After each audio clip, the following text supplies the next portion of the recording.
Good morning students. हम करा रहे थे चैप्टर नंबर 5। चैप्टर नंबर 5 हमारा कंप्लीट हो गया था। आज हम कराएंगे चैप्टर नंबर 6। चैप्टर नंबर 6 है हमारा वर्ग एवं वर्गमूल। ठीक है, वर्ग एवं वर्गमूल, स्क्वायर एंड स्क्वायर रूट। ठीक, अब इसमें आपको कुछ संख्याओं के वर्ग और उसके वर्गमूल याद करने होंगे। जैसे 1 से लेकर आपको 25 तक। ठीक है, 1 से लेकर आपको 25 तक इसके वर्ग और वर्गमूल आप याद करेंगे। ओके, मैं आपको एक सारणी दिखा देती हूँ, ये आपकी बुक में ही है। ये देखिए यहाँ दी गई है, इसके वर्ग और वर्गमूल दे रखे हैं ये 50 तक, लेकिन आपको बस ये 25 तक ही लर्न करने हैं। आप ये 25 तक लर्न कर लेंगे। ओके, और यहाँ इसके कुछ वो दिए गए हैं फैक्ट, आप उसे एक बार देख लेंगे। संख्या x एक पूर्ण वर्ग है। संख्या x एक पूर्ण वर्ग होगी यदि x बराबर वाई स्क्वायर हो। ठीक है, एक संख्या जब पूर्ण वर्ग होगी यदि x बराबर वाई स्क्वायर होगा, मतलब अगर 4 है तो वो 2 का स्क्वायर होगा। ठीक है, तो यह संख्या क्या होगी? पूर्ण वर्ग होगी। अब देखिए, एक संख्या वर्ग एक पूर्ण वर्ग संख्या कभी ऋणात्मक नहीं होती। कोई भी पूर्ण वर्ग संख्या क्या होगी? कभी भी ऋणात्मक नहीं होगी। फिर है एक वर्ग संख्या कभी 2, 3, 7 या 8 पर खत्म नहीं होती। अगर कोई वर्ग संख्या है तो वो 2, 3, 7 या 8 पर कभी भी खत्म नहीं होगी। वो 0, 1, 4, 5, 6, 9 इन पर खत्म होगी। ठीक है, एक पूर्ण वर्ग के अंत में शून्य की संख्या सम होती है। एक सम संख्या या विषम संख्या हो। अगर सम संख्या है तो उसका वर्ग सम संख्या होगा, अगर विषम संख्या है तो उसका वर्ग क्या होगा? विषम संख्या होगा। ओके, फिर है एक पूर्ण वर्ग संख्या को 3 से विभाजित करने पर, अगर कोई पूर्ण वर्ग संख्या है और अगर हम उसे 3 से विभाजित करते हैं तो शेष 0 या 1 प्राप्त होता है। अगर 3 से हम उसे विभाजित करेंगे तो या तो 0 बचेगा, विभाजित मतलब भाग करेंगे, तो या तो 0 बचेगा या 1 बचेगा। ठीक है, ये कुछ फैक्ट थे। अब हम इसकी एक्सरसाइज स्टार्ट करेंगे।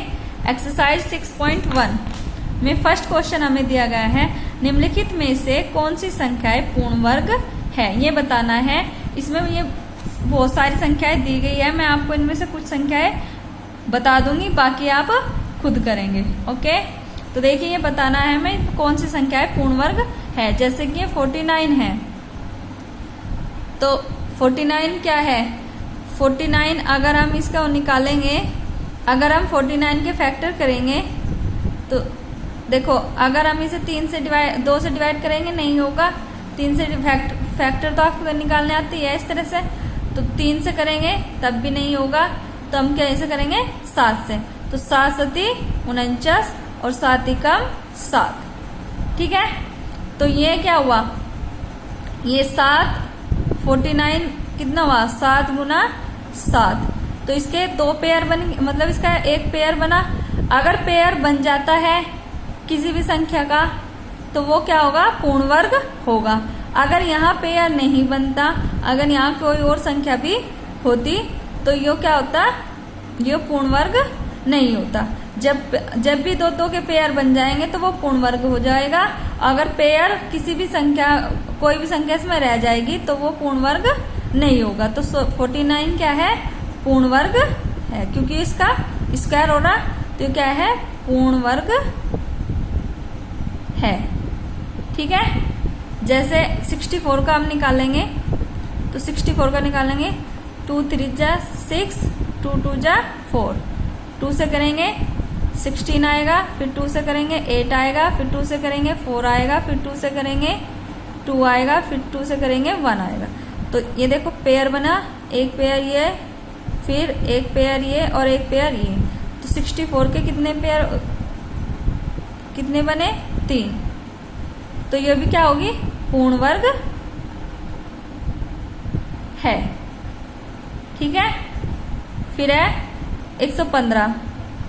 115 के निकालेंगे, 2 से नहीं निकलेगा, 3 से निकालेंगे, 3 3 9, पहले इसे 2 से डिवाइड करके देखेंगे, 2 पंजे 10, होने का नहीं।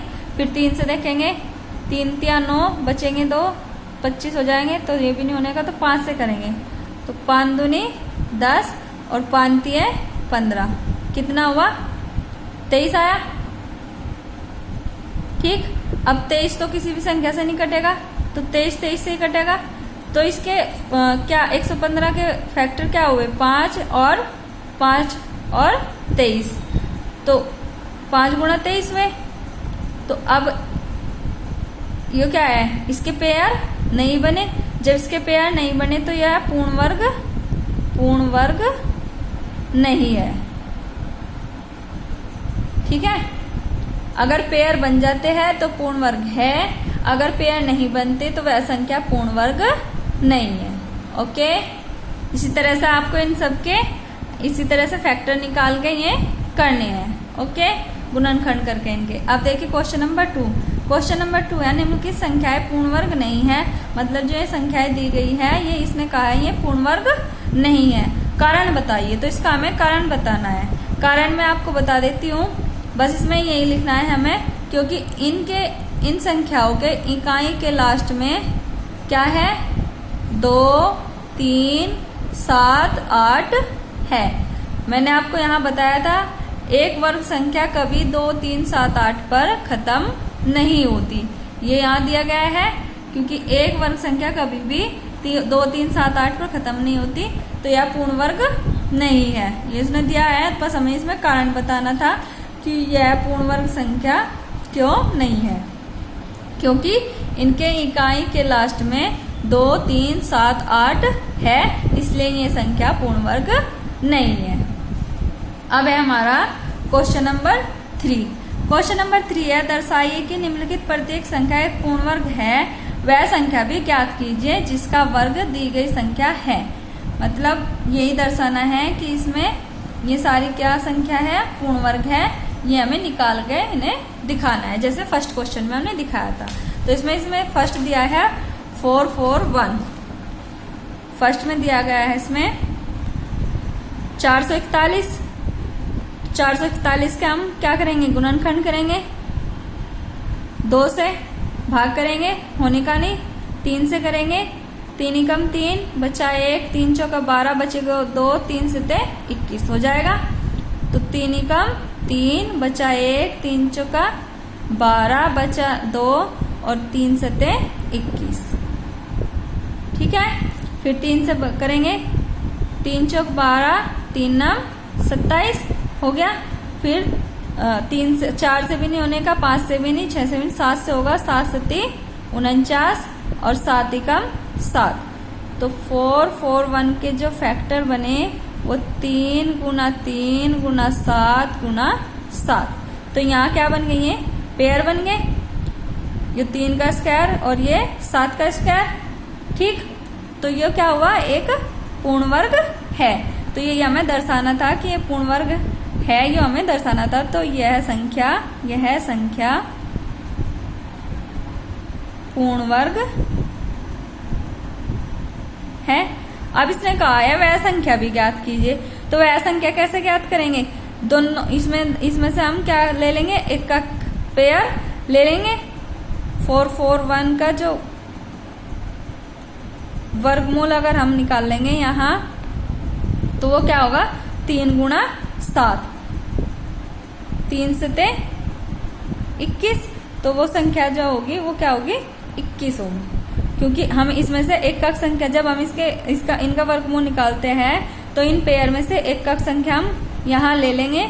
तो इसमें से 3 में से इसका एक लिया पेयर में से, और इसमें से 7 में से लिया, तो ये होगा 3 गुणा 7। तो इसका जो वर्गमूल होगा वो होगा 3 सते 21, मतलब 21 इसका वर्गमूल होगा। ठीक है, इसी तरह से आपको इसके सारे पार्ट भी करने हैं। मैं आपको ये PDF में प्रोवाइड करा दूंगी। ओके।